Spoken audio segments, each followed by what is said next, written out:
지금으로부터 약 3,000년 전입니다.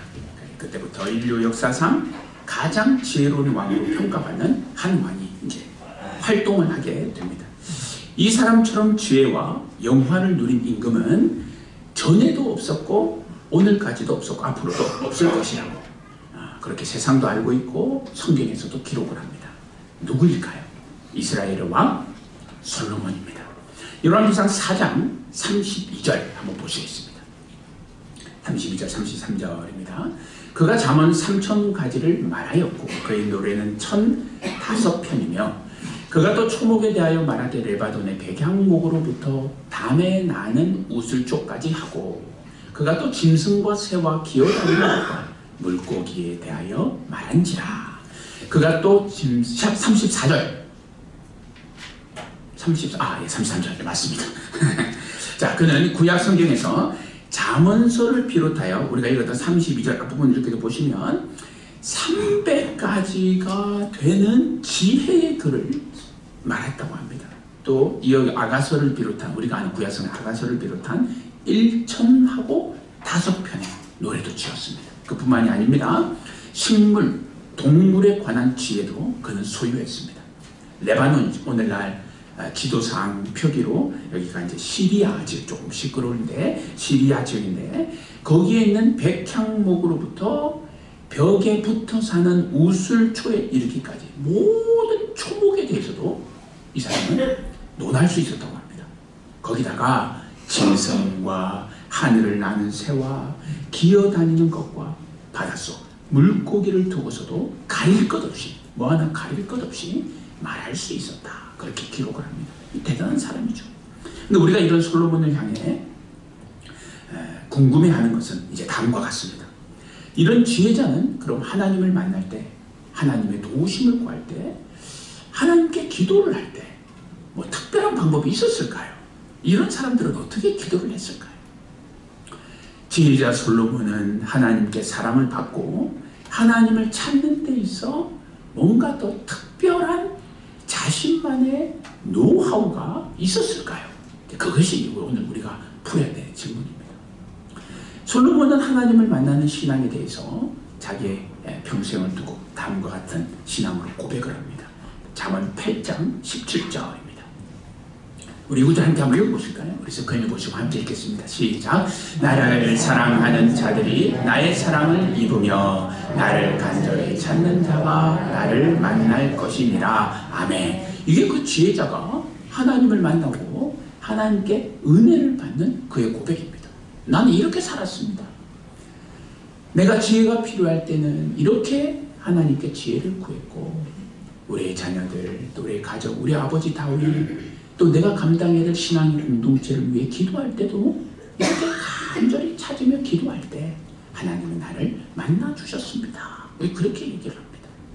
이스라엘의 역사, 지구의 역사에서 최고의 지혜와 생애 부귀영화를 누린 지혜자가 하는 말입니다. 하나님은 하나님을 사랑하는 자를 사랑하십니다. 우리 아버지 하나님은 자기를 찾는 자에게 만나주십니다. 자, 이런 하나님의 약속은 이제 신약 성경에 와서도 동일하게 증언이 됩니다. 예수님 이후 신약 시대 최고의 지혜자 중 한 사람으로 평가받는 바울이 있죠. 근데 바울은 하나님의 사랑을 입기 위해 힘을 다하는 교회 공동체, 그 교회의 성도들을 두고 다음과 같은 진리를 남깁니다. 갈라디아서 6장 9절입니다. 자, 우리 이 구절도 스크린을 보시고 우리 함께 믿음으로 고백하겠습니다. 우리 함께 읽습니다. 시작. 우리가 선을 행하되 낙심하지 말지니 포기하지 아니하면 때가 이름에 거두리라. 아멘. 자, 오늘 본문은 누가복음 18장입니다.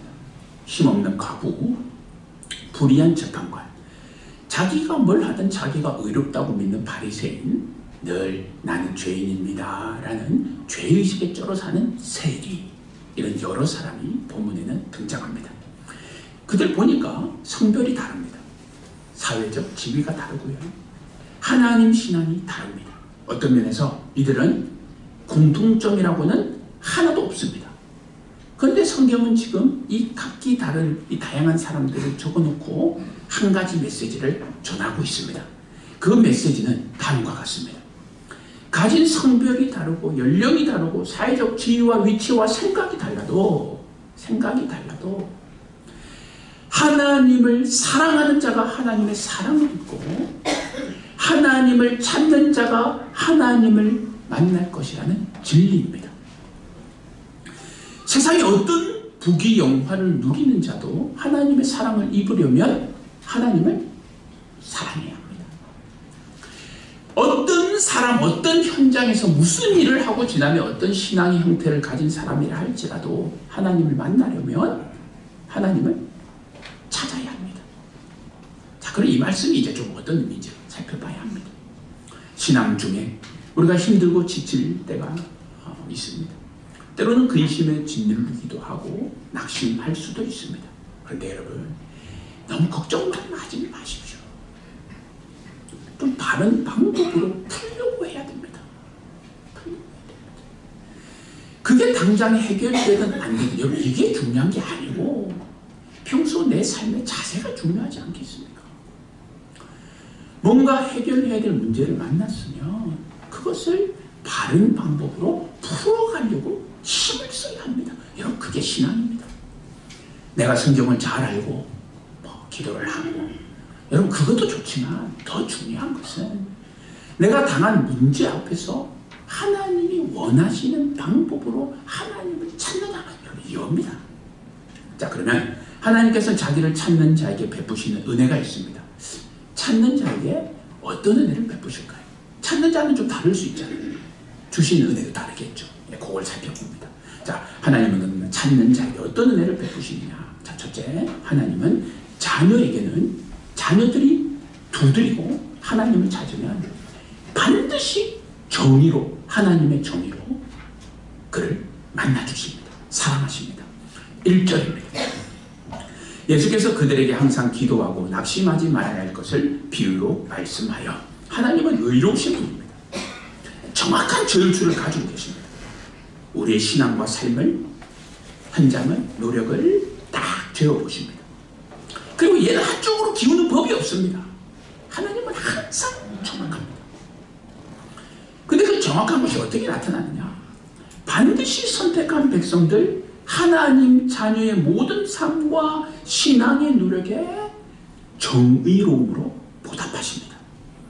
정의로운 결과로 보상을 하신다는 뜻입니다.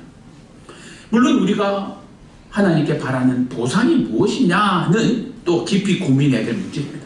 하지만 하나님은 우리의 신앙의 노력에 신적인 하나님적인 헤아림으로 우리에게 가장 유익한 정의를 베푸십니다. 내가 그것을 받아들일 수 있느냐 받아들일 수 없느냐의 문제일 뿐이지 하나님은 그렇게 하십니다. 왜? 그분은 우리를 사랑하시기 때문입니다. 하나님께서 주시는 보상이라는 것이 처음에는 나에게 쓴맛이 날 수도 있습니다. 그래서 보상이 아니라고 생각할 수도 있습니다. 그리고 어떨 때는 그것이 생각지도 못한 것이 너무 단맛을 내어서 그게 보상이라고 생각하지만 또 어떤 때는 그것이 보상이 아닐 수도 있습니다. 자, 성경은 말합니다. 하나님의 보상을 하나님의 뜻이라고 내가 믿고 수용하는 순간 그것이 쓴맛이든 단맛이든 여러분 그것은 중요하지 않습니다. 그것은 곧 나에게 복이 된다는 것을 하나님이 곧 일러주십니다. 자, 오늘 본문은 하나님께서 택함 받은 자들의 노력을 기도로 비유를 합니다. 그건 기도고, 그리고 정의로운 보상을 하나님은 응답이라고 비유를 합니다. 그러면서 하는 말, 낙심하지 말고 기도하라는 겁니다. 하나님은 택함 받은 자녀들의 강구에 반드시 정의와 하나님의 공의로 의로움으로 보상하심을 믿으시길 바랍니다. 이 도시에 두 인물이 있었습니다. 재판장과 과부입니다. 두 사람은 보면요 공통점이 없습니다. 사람이라는 것 빼고는 공통점이 없죠. 서로 차이점만 존재합니다. 제대로 된 재판장이라면 억울한 사람이 없도록 법의 테두리 안에서 최대한 진실을 붙잡고 의로운 판결을 해야 합니다. 법의 사각지대에 희생당하는 약자들에게 재판장은 방패가 되어줘야지 그들을 힘들게 해서는 안 됩니다. 하지만 본문 속의 재판관은 그러지 못합니다. 자, 성경은 그의 성품에 대해 다음과 같이 말씀하는데 2절을 보겠습니다. 이르시되 어떤 도시에 하나님을 두려워하지 않고 사람을 무시하는 한 재판장이 있었다 합니다. 그는 하나님을 모르는 사람이었어요. 하나님을 모른다는 말은 사회 정의를 실현하기 위해 나를 그 자리에 세운 누군가, 그 절대자인 하나님을 지켜보는 눈이 없었다는 말이죠. 하나님을 두려워하지 않는다는 뜻입니다. 또한 그는 관직에 있으면서 사람을 하대하고 무시합니다. 별로 물어보면 아는 것도 없으면서. 여러분, 사람을 무시한다는 게 얼마나 교회에서 하나님 나라에서 하나님께서 큰 죄로 다스리시는지 아십니까? 사람을 무시하는 그 대상을 수치심에 빠뜨리는 행위, 그 행위를 성경은 경고합니다. 경고. 사람을 귀히 여기지 않았고 억울한 사람에게 공감하거나 그들을 긍휼히 여기지 않았습니다. 그래서 이 사람은, 재판장은 하나님을 두려워하지 않고 사람을 무시하는 재판장이었어요. 결국 6절에 보면 예수님이 이렇게 정리를 합니다. 그 사람은 이런 사람이다. 주께서 또 이르시되 불의한 재판장이 말한 것을 들으라. 예수님은 이 사람을 뭐라고 하느냐? 불의한 재판장이다 말합니다. 이와 다른 점으로 이제 비교되는 인물이 누구냐? 과부죠. 물론 오늘날은 전혀 그렇지 않습니다. 전혀 그렇지 않습니다. 하지만 예수님 시대에는 그랬습니다. 사회적 지위와 가진 힘만으로 생각해보면 그들은 스스로 억울함을 풀 능력이 없는 사회적 약자입니다. 근데 그런 여인이 성경에 보니까 원수로부터 억울한 일을 당했습니다. 여인의 입장에서는 의지할 자 한 사람 없는 형편에 재판장, 이 공적인 자리에 앉은 저 재판장은 나의 억울함을 풀어줄 수 있는 유일한 사람일 수 있습니다. 그래서 여인은 재판장에게 공정한 판결을 기대하며 내가 가진 원한을 풀어달라고 최대한 호소를 합니다. 그녀가 할 수 있는 일이라고는 매일 찾아가서 간청하는 것뿐입니다. 근데 재판장이 처음에는 귀등으로도 들지 않습니다. 자기에게 무익한 존재라고 여겼기 때문입니다. 그녀의 맺힌 원한을 풀어준들 내가 얻을 대가는 없다는 것을 잘 알고 있었기 때문입니다. 그는 재판장이 아니라 장사꾼입니다. 그런데 여인의 간절한 호소를 한참 동안 외면했던 그가 갑자기 태도를 바꿉니다. 자, 그렇다고 해서 그가 하나님을 두려워하지 않고 사람을 무시했던 그의 태도나 인격이 바뀌었다는 말은 아닙니다. 5절을 보십시오. 이 과부가 나를 번거롭게 하니 내가 그 원한을 풀어주리라. 그렇지 않으면 늘 와서 나를 괴롭게 하리라 하였느니라. 왜 그 소원을 들어주느냐? 그 여인을 위해서 들어준 게 아니고 하도 여인이 끈질긴 호소를 해대니까 귀찮아가지고 순전히 자기를 위해서 그 여인의 청을 들어주게 됩니다. 자, 예수께서는 이 이야기를 하시면서 이처럼 불의한 재판장도 여인의 간청에 답을 하는데 하물며 의로우신 하나님은 얼마나 더 하시겠느냐라고 묻고 있습니다. 여러분 마음속으로 믿음으로 한번 답해보죠. 불의한 재판장도 여인의 끈질긴 호소에 못 이겨 원한을 풀어주거든.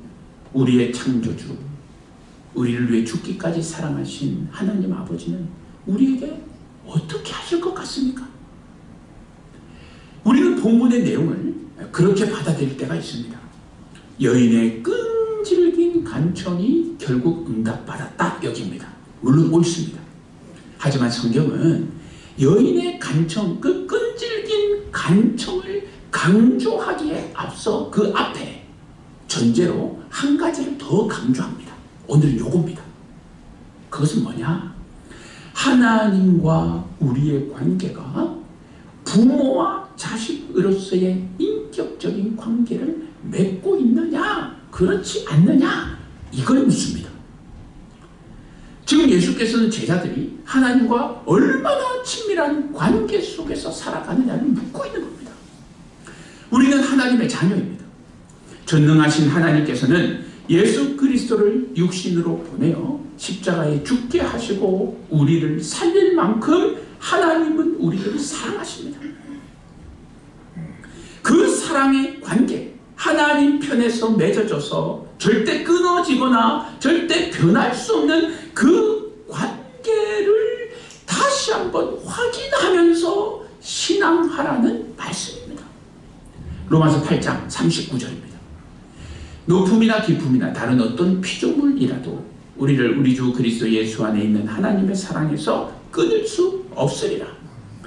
이처럼 하나님과 나와 맺어진 그 부모와 자식 간의 관계를 믿으시고 전능하신 하나님, 나를 위해 죽기까지 사랑하신 예수를 의지하여 어디서나 하나님께 엎드릴 수 있는 모두가 되기를 축복합니다. 그러면서 우리로 하여금 깊이 스스로를 돌아보게끔 하는 말씀을 이 문장의 결론으로 한 장 딱 붙입니다. 18장 8절을 보십시오. 우리 구조도 함께 읽겠습니다. 시작. 내가 너희에게 이르노니 속히 그 원한을 풀어주시리라. 그러나 인자가 올 때에 세상에서 믿음을 보겠느냐 하시니라. 이 믿음이 바로 그런 걸 설명하기 위한 겁니다. 주께서 분명히 자녀된 우리의 원한을 풀어주십니다. 그건 틀림없습니다. 어떤 모양이든 풀어주십니다. 근데 의외로 그런 관계의 믿음, 하나님을 인격적인 존재로 믿고 그 믿음을 가지고 엎드리는 믿음이 잘 없더라는 겁니다. 기도를 안 한다는 말이 아닙니다. 우리의 신앙이 부족하다는 말이 아닙니다. 주님이 다시 오실 때 이 땅에 믿음이 있는 자가 별로 없다, 그 말이 아닙니다. 하나님을 진정 모든 사람 택함 받은 자들이 구원을 받고 천국을 가겠지만, 그건 틀림없겠지만 주님께서 이 땅에 오셨을 때 평생을 살아가며 하나님을 나의 아버지로 나의 부모로 여기고 살아가는 사람, 그 믿음을 의외로 보기가 힘들더라는 겁니다. 하나님을 나의 아버지로 의심 없이 믿으시고 예수께서 나를 위하여 죽기까지 사랑하심을 굳게 믿으시고 아버지께서 자녀된 우리의 원한을 풀어주시기까지 아버지 앞에 엎드리는 모두가 되기를 주님의 이름으로 축복합니다. 하나님은 자신을 찾는 자에게 베푸시는 은혜가 있습니다. 어떤 사람에게 은혜를 베푸십니다. 둘째로, 하나님은 죄인에게는 반드시 자비로 은혜를 보상하십니다. 그러니까 택한 자들만이, 어떤 의미에서 다 택한 자들이지만, 하나님이 나도 사랑하실까, 나 같은 자도 사랑하실까, 응답하실까 걱정할 필요는 1도 없습니다. 왜? 하나님은 죄인에게는 항상 풍성한 자비로 보상을 하시기 때문입니다. 예수께서 또 다른 이야기로 말씀을 이어가는데 9절과 10절을 보겠습니다. 또 자기를 의롭다고 믿고 다른 사람을 멸시하는 자들에게 이 비유로 말씀하시되, 여기서도 두 사람이 등장하는데 한 사람은 바리새인이고 한 사람은 다른 하나는 세리입니다. 바리새인, 이 전자는 스스로 의롭다고 여기는 사람이, 나는 하늘을 우러러 한 점 부끄러움이 없는 사람이다, 그런 사람이에요. 후자는 그에게 늘 멸시당하고 나는 또한 실제 죄를 짓고 살아가는 죄인이야 라는 이 죄의식에 꽉 붙잡혀 있는 사람이에요. 근데 둘 다 성전에 기도하러 갑니다. 성전에 기도하러 갑니다. 세리는 평소 동족으로부터 죄인이라는 낙인이 찍힌 채 살아갑니다. 다들 아시겠지만 자신도 로마를 위해 세금을 거두는 것이 싫었지만 내가 생계를 위해 일을 해야 했기 때문이죠. 그러다 보니까 그의 마음 한구석에는, 아이고 내가 동족에 저 어려운 형편에 사는 동족들의 그 돈을 거두어서 로마에게 바치고 또 그 일부를 내가 먹고 사니, 이것 때문에 이 세리는 사람들에게도 무시를 당했지만 스스로도 난 정말 어떻게 이 문제를 해결할까 하면 늘 죄의식을 갖고 살았습니다. 하지만 이 바리새인의 내면에는 확고한 의로움이 있었습니다. 자, 이들의 신앙 고백을 한번 들어보십시오. 11절입니다. 바리새인은 서서 따로 기도하여 이르되, 하나님이여, 나는 다른 사람들 곧 토세, 이 토세이라는 것은 돈이나 물품을 억지로 빼앗는 것을 말합니다. 이게 사실은 어떤 구약의 대표적인 윤리거든요. 뭐냐? 다른 사람을 아프게 하거나, 우리 지난주에는 어떤 말이 있었습니까? 실족이 있었죠. 영육에 다른 사람을 이용하거나 다른 사람을 아프게 하는 것은 여러분 구약 시대에서 하나님이 엄청난 죄악으로 다스리십니다. 이제 그렇게 했기 때문에 여기에서 토색을 기록해 놓은 거예요. 그것을 자랑하는 거예요. 나는 다른 사람들 것 토색, 불의리, 간음을 하는 자들과 같지 아니하고 이 세리와도 같지 아니함을 감사하나이다. 예, 그렇게 기도를 합니다. 거기다가 다음과 같은 말도 덧붙입니다. 나는 일주일에 2번씩 금식하고 소득의 11조를 드립니다. 그 세리와 하나하나 다 비교하면서 결국 자기 자랑하는 거죠. 나는 그들과는 차원이 다른 특별한 신앙을 가진 존재입니다. 좀 나를 봐주세요. 요겁니다. 이때 세리는 바리새인의 자리만큼 가지도 못하고, 왜? 자기가 실제 죄인이라고 죄의식을 가지고 살았기 때문입니다. 그래서 고개를 그냥 땅에 푹 떨군 채 그저 가슴을 치며 아유 어떻게 해야 내가 구원을 받겠나 참여 고백을 합니다.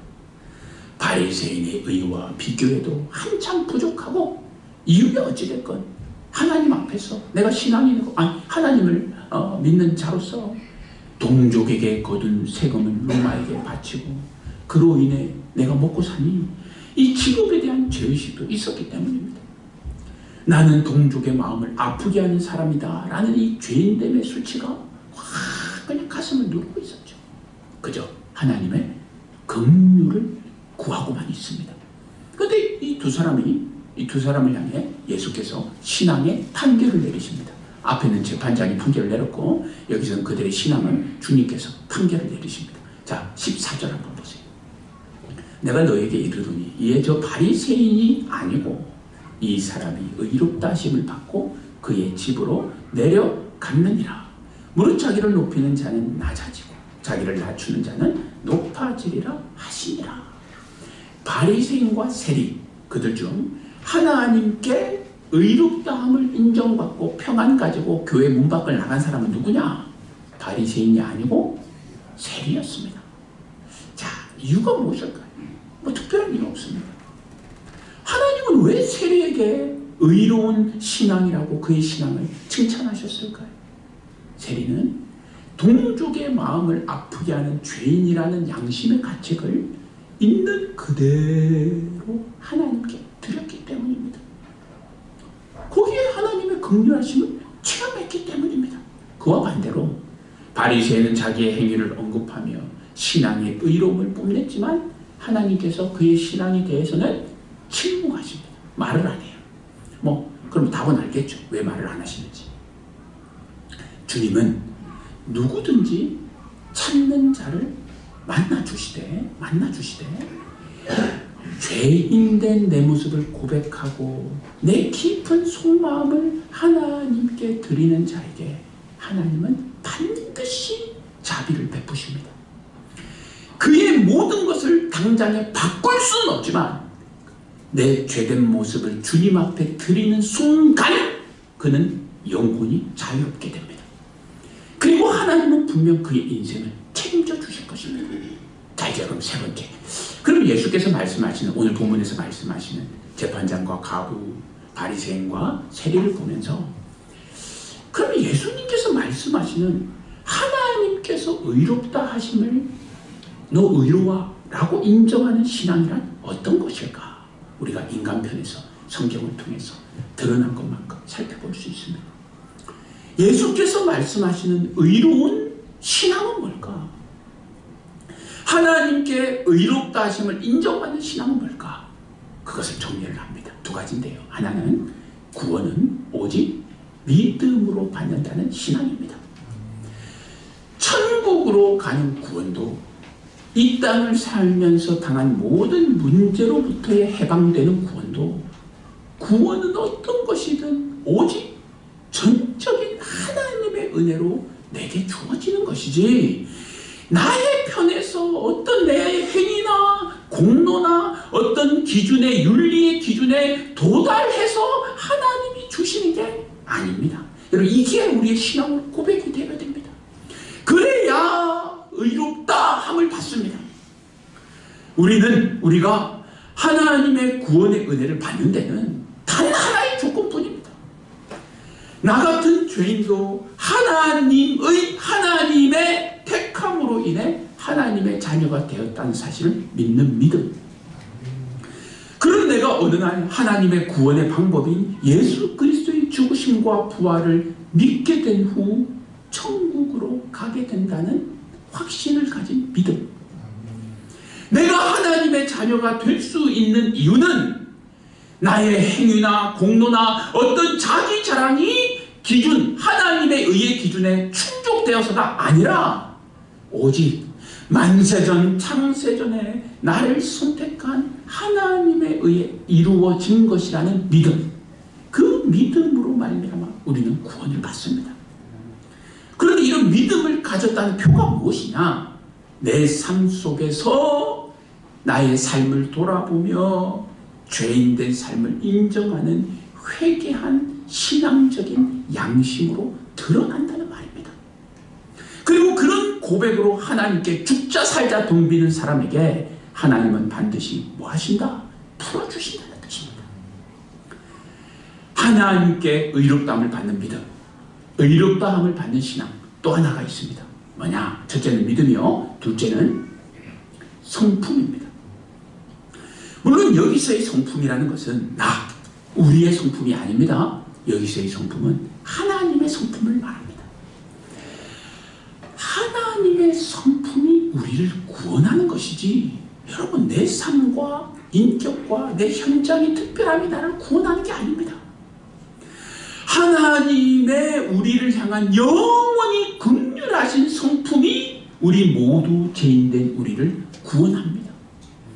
나의 인격이, 나의 삶과 신앙이 어떤 각오와 결단과 헌신을 해서 내가 구원받는 게 아닙니다. 바리새인이 의롭다함을 받지 못한 이유, 간청하여 재판장으로부터 구원을 얻은 여인, 그 해답이 여기에 있습니다. 나를 구원하는 것은 내가 아닙니다. 나를 구원하는 것은 여러분이든 저 옆에 어디 떠돌아다니는 하늘의 새든 하나님의 손에 있는 하나님의 성품의 역사입니다. 사실 우리는 우리의 기도를 다음과 같은 차원에서 이제 이해할 필요가 있습니다. 우리같이 신앙생활을 오래 하신 분들은 이제 그래야 합니다. 하나님께서 주신 것이 분명하다면 그분의 성품으로 볼 때 무엇을 주시든 우리에게 뭘 주겠습니까? 최고의 것을 주겠죠. 누가? 자녀가 떡을 달라는데 돌덩이를 줄 것이며, 맞습니까? 하나님은 분명 최고의 것을 주실 것입니다. 우리는 그런 사실을 믿고 수용하는 신앙을 기도해야 합니다. 기도해야 합니다. 그러니까 우리가 간구하는 기독교의 기도는 세상에서 볼 때는 굉장히 비합리적입니다. 기독교 믿기가 싫습니다. 왜? 간구한 대로 내가 원하는 대로 얻지 못해도 감사하라. 내가 원하는 대로 하나도 이루어지지 않는데 내 뜻과 달라도 수용하라. 성경은 그렇게 나왔기 때문입니다. 하지만 여러분, 이단들의 기도는 그렇지 않죠. 굉장히 쉽습니다. 왜? 그들은 자신들이 원하는 대로 신의 요구에 합당한 대가만 지불하면 뭐든 이루어진다고 신앙하기 때문입니다. 거짓 종교의 특징입니다. 사람이 신을 부립니다. 그들에게 있어 기도는 요청하는 사람이 내가 어떻게 해서든 신의 허리를 꺾어 내 소원을 이루어 주도록 만드는 과정입니다. 그게 그들의 기도요. 팔공산의 기도입니다. 갓바위의 기도입니다. 멋있게 들릴 수도 있지만 여러분, 새빨간 거짓말입니다. 하나님 신앙을 오해하게 만드는 일종의 신앙의 우리의 비틀려진 신앙을 만드는 축입니다. 축. 그래서 그들의 기도에는 늘 뭐가 있느냐? 흥정이 있습니다. 그뿐만이 아니죠. 자기 의로 포장된 여러 행위로 나는 신이 주는 복을 받기에 합당한 사람이다 라는 것을 사람 앞에서 증명하려고 부단히 애를 씁니다. 이들의 기도는 마치 하나님을 자동 판매기로 여기기 때문에 하나님의 조건에 따르기가 힘들어서 그렇지 사실 신앙은 너무 쉽습니다. 왜? 복잡한 고민이 없기 때문입니다. 생각이 필요 없기 때문입니다. 매우 간단합니다. 시인의 마음에 드는 조건을 갖추기만 하면 그저 오케이입니다. 만약 응답이 안 됐다? 그래도 쉽습니다. 대처하기만 너무 쉬워요. 정성이 부족해. 조건이 부족해. 기도가 부족해. 그러니까 내가 더 잘 차려서 신을 기쁘게만 하면 됩니다. 응답받기 매우 간단합니다. 고민도 필요 없습니다. 하지만 우리가 믿는 하나님께 드리는 기도는 정반대입니다. 기도를 통해 내가 신의 의지를 꺾는 게 아니고 기도를 통해 때로는 못 받아들일 만한 하나님의 뜻이라도 받아들여야 하는 것이 기도이기 때문입니다. 우리는 무엇으로도 성경의 하나님을 매수하거나 그 무엇으로도 내 뜻대로 하나님을 조정할 수 없습니다. 하나님은 아무것도 필요하지 않기 때문에 우리는 그분이 원하는 것을 사실 줄 수도 없습니다. 또한 내가 무엇을 드림으로 인해서 하나님 내가 드렸으니까 내가 원하는 것을 해주세요 말할 수도 없습니다. 세상의 모든 것이 하나님의 것이기 때문입니다. 그리고 그분은 우리의 속마음 깊은 곳을 헤아립니다. 그러니 내가 내 마음을 감추고 하나님께 호의를 받을 만한 존재로 아무리 내 가식을 떨고 위선을 떨어봤자 소용없습니다. 왜? 내 속에 뭐가 있는지 하나님이 다 아시기 때문입니다. 진짜 풀어야 할 것은 하나님이 지고 계시기 때문입니다. 또한 그분은 절대 주권자입니다. 세상의 역사를 다스립니다. 그런 분이 우리 인간의 계획표에 맞추어서 자신의 계획표를 포기하거나 바꾸는 일은 절대 없습니다. 어떻게 해서든 자기의 계획표를 이루고 그 계획표가 옳다는 것을 증명하는 것이 하나님이 우리를 인도하는 신앙입니다. 따라서 하나님께 드리는 기도, 시간, 장소, 내용을 떠나서 우리는 그 하나님의 성품을 믿어야 됩니다. 여기서의 하나님의 성품이란 그런 것 아닙니까? 나를 창조하시고 나를 죽기까지 사랑하신 그분은 나에게 가장 좋은 것을 주실 것이다. 그래서 우리는 이 기도라는 우리의 기도는 오늘이라는 이 현장 속에서 지금이라는 이 순간에도 나를 향한 가장 선한 것이 이루어지고 있고 하나님은 나에게 가장 좋은 것을 주고 있다라는 사실을 믿음으로 하나님을 수용하는 이 기도를 해야 됩니다. 성경이 말하는 기도는 그런 하나님의 뜻을 수용할 수 있도록 내가 믿고 받아들일 수 있게 해달라는 표현으로의 기도입니다. 여러분 우리 주님이 겟세마네 동산에서 어떻게 기도하셨습니까? 기도의 전이 아닙니까? 그게 기도의 능력이요? 기도의 종점 아닙니까? 모든 기도, 자신의 마음을 드려도 좋지만 결국 이루어지기는 뭐가 이루어지기를 바랍니까? 여러분 그것이 기도입니다.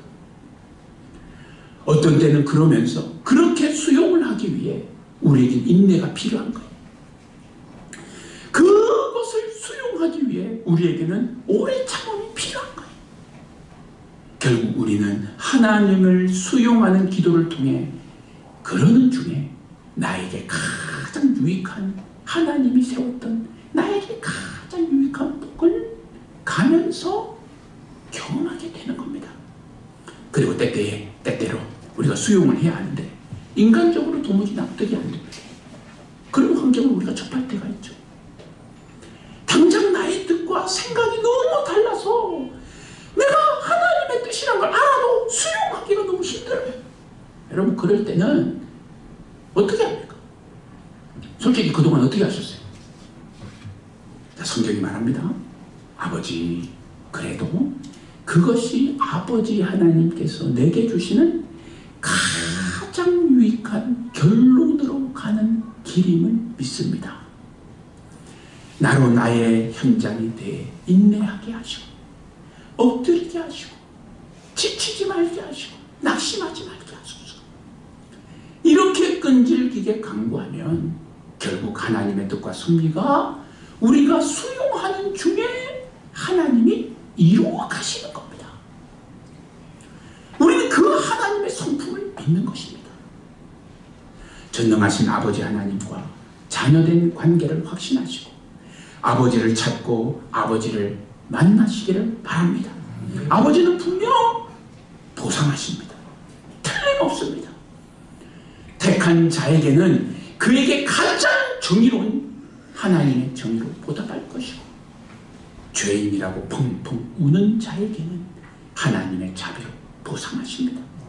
오직 하나님 믿음과 하나님 성품으로 기도에 승리하는 모두가 되기를 주님의 이름으로 축원합니다. 아멘. 함께 기도하겠습니다.